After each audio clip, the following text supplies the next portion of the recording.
Hello and welcome to the Geeks Review. I'm Royce. And I'm Joshua. Today I'm going to be talking about the series Line of Duty as well as Unforgotten, two British police procedural shows which are both very different, have a few similarities here and there, mostly in regards to plot stuff, and and later on I'm going to be talking a little bit about The Nevers, a new fantasy series that's come to Foxtel.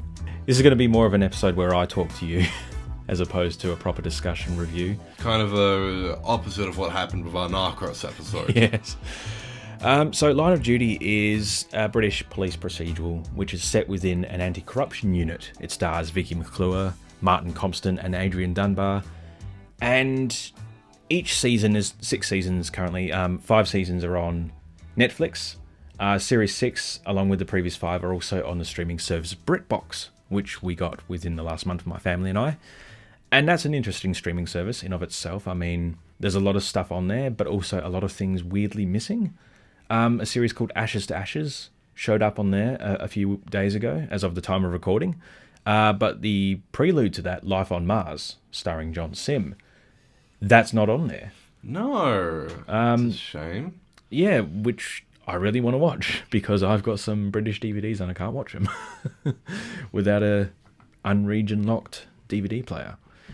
But yeah, that's not on there. No John Sim things are actually on there at all, which is very strange. Very odd.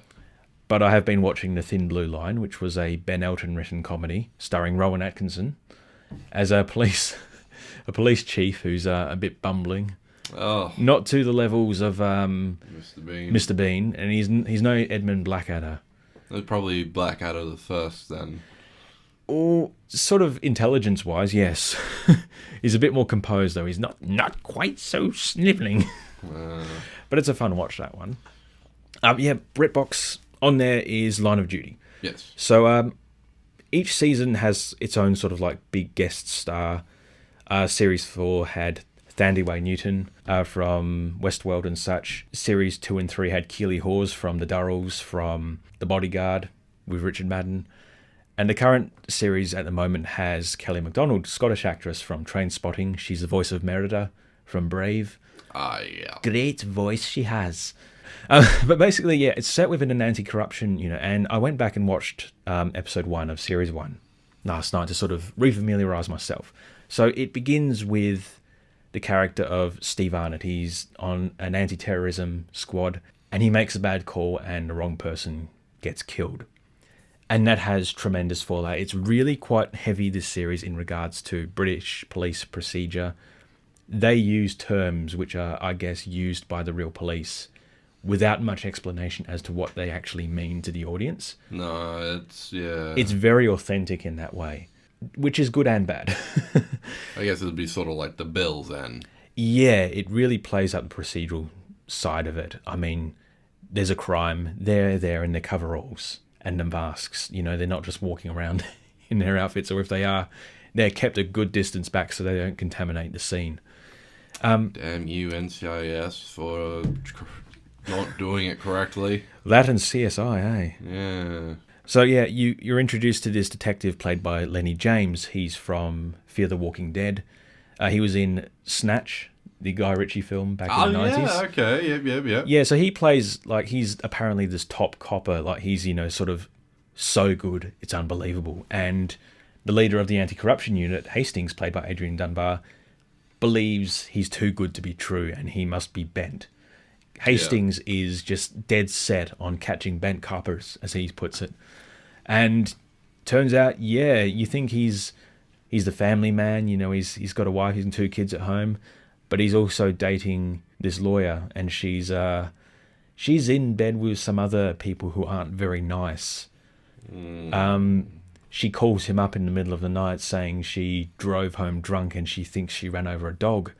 So he's like, how could you be so stupid? And she reveals, I've been done for drunk driving before. So he covers it up. He smashes in the front window. He scratches up the counter to suggest that someone smashed the front window and hooked the keys out and stole the car, which, you know, she's reported it stolen. Turns out the next day a body shows up hit and run on the route that she took home, and it was an employee at her firm. So it's starting to sort of, you know, red flags are being raised, and he's telling her, tell the truth, and she doesn't tell the truth, and he's going mad. Meanwhile, within his offices, there's Kate Fleming, played by Vicky McClure, who it's very much a boys' club. His squad, and a lot of sexist jokes. A lot of this was 2012, 2011. So even back then, even back then it was kind of that. Neil Morrissey actually is in this as well. He was the voice of Bob the Builder. Men Behaving Badly. He's in this, part of the boys' club. And Vicky McClure, her character Kate, is looking to get involved and sort of get closer to Lenny James's character. Turns out she's actually working for the anti-corruption unit as well, which Steve Arnott, after his botched anti-terrorism thing, has been transferred to. So there's a lot of duplicitous stuff. She's the undercover agent. She's, working from the inside to try and get intel. And they uncover this massive criminal conspiracy and corrupt cops dating back decades. And as the series goes on, it becomes a lot more serious. It starts weaving in real-world facts. This is fiction, but it grounds itself a bit, does it? Yeah, you have the implication that certain characters were involved with a British celebrity who did a lot of charity work and was revealed to have been taking advantage of his close, proximity to children. So direct name drops, direct photos, and sort of superimposing characters into the scenes with this character, with this person. So it really does ground it in that way. It sort of gives it that real world flavor. Really increases the stakes. This is a show that it's quite nerve-wracking to watch. You sort of feel like, very easily, like a character could just get home from work and someone's going to pop up from behind the bins and shoot him. It's that kind of show. I mean, it is London. You never know. Well, that's the thing. It's not, though. It was actually filmed, I think it's like set in some fictional Midlands city. Yeah. And it was filmed in England, but then Series 2 onwards was filmed in Ireland. So it's just very sort of... North or south? North. Okay.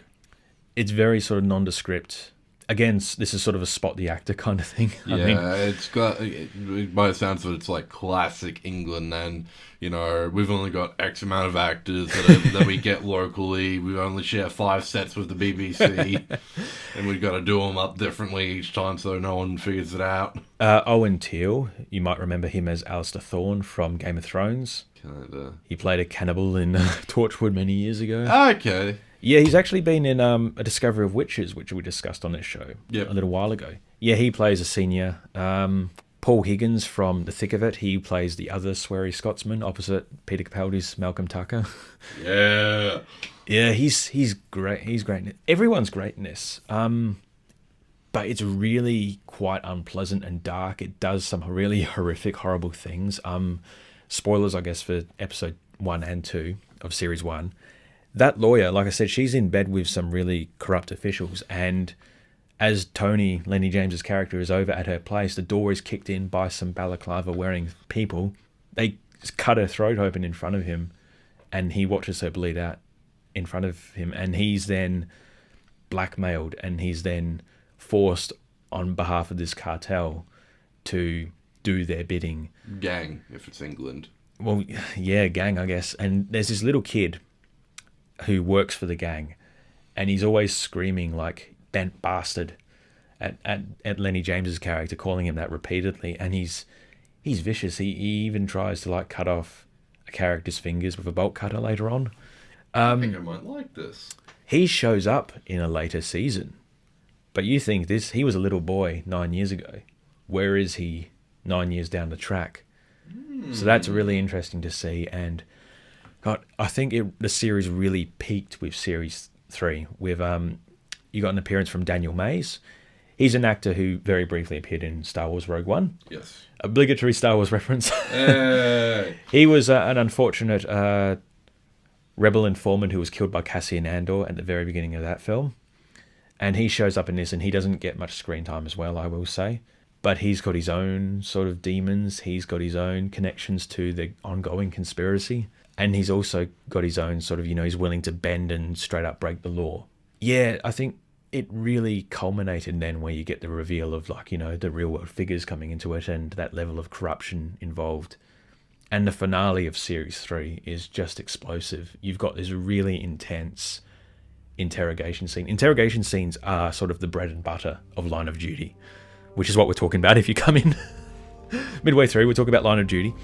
And yeah, interrogation scenes are just you've got moments where they sit down for the interview and they turn on the recorder and there's this high-pitched just drone which goes on for like 10 seconds, and it just builds the tension as the characters are like staring at each other, waiting for the recording to start as it just lets off this warning. And yeah, it's really dense. It's really packed with what I can assume are factual accuracies to real policing in the UK, and it's really good. I mean, people love it. I mean, my entire family watches it, and I didn't even know. Well, definitely, from what you've told me, you've made a believer out of me. Yeah, it's on Netflix. It's on BritBox. I think BritBox might actually be cheaper than Netflix. Plus, We'll see. Yeah, don't hold me to that.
Men in Kilts is a Scottish travel show hosted by Sam Hewen and Graham McTavish of Outlander.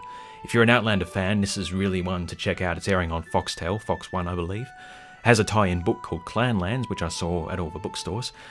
Like I said, if you love Outlander, this is just going to be a treat. If you really love these two. I mean, I've seen Graham McTavish for many years. He's been in Red Dwarf, he's been in Dragon Age Origins video game. He was even in the Hobbit movies as playing one of the many dwarves in that. So just to see these two interact, and while some of it does feel a little scripted, a little like, it's all very convenient and played up with the cameras, there's still a lot of genuine, banter and sort of, camaraderie between these two. And it's just really fantastic to see. Now, I've never seen Outlander, so they do occasionally play scenes which are context relevant to places they visit, to things they explore, and it really shows how much of a love letter the whole show of Outlander actually is to Scottish culture. So if you really love that, if you really love that show, if you really love these guys, that's Men in Kilts. Check it out on Fox 1, on Foxtel, and hopefully it will come out on DVD sometime and everyone can enjoy it then. So last week I checked out a pilot for a new show called The Nevers. Yes. This is airing on Fox 1, on Foxtel. It's a sort of urban fantasy series set in a Victorian London setting. It's 1890. This was written and created by Joss Whedon. Ah, yes. So the man behind Buffy the Vampire Slayer, behind Firefly, the first two Avengers movies, and Justice League. But he's sort of been let go from the project because of, issues. Yeah. Stars a bunch of, again, spot the actor, notable British actors. Eleanor Tomlinson from Poldark, Nick Frost from Hot Fuzz and Shaun of the Dead, and a whole bunch of others.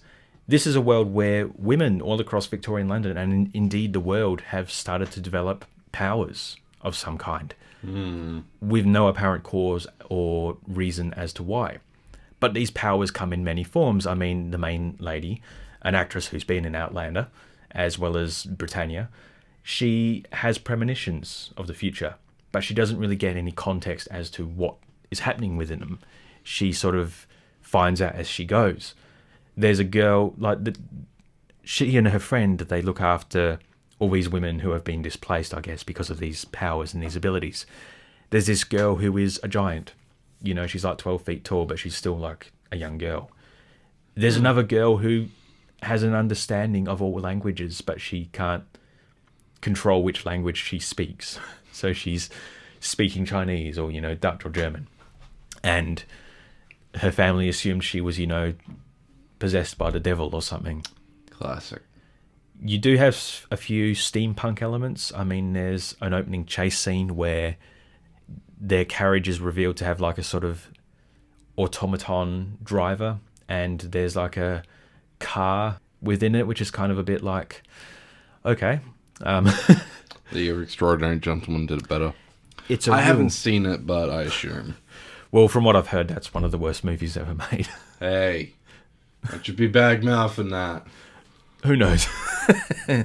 Talking about something we've never seen. But as for the Nevers, yeah, it's a mishmash, and it kind of follows that standard sort of formula, I guess, that Whedon's developed since Buffy the Vampire Slayer, which I've only seen the pilot of, but it really sets up and explains, and it does show you towards the end how these powers came about. So it answers that question, but leaves you with more questions.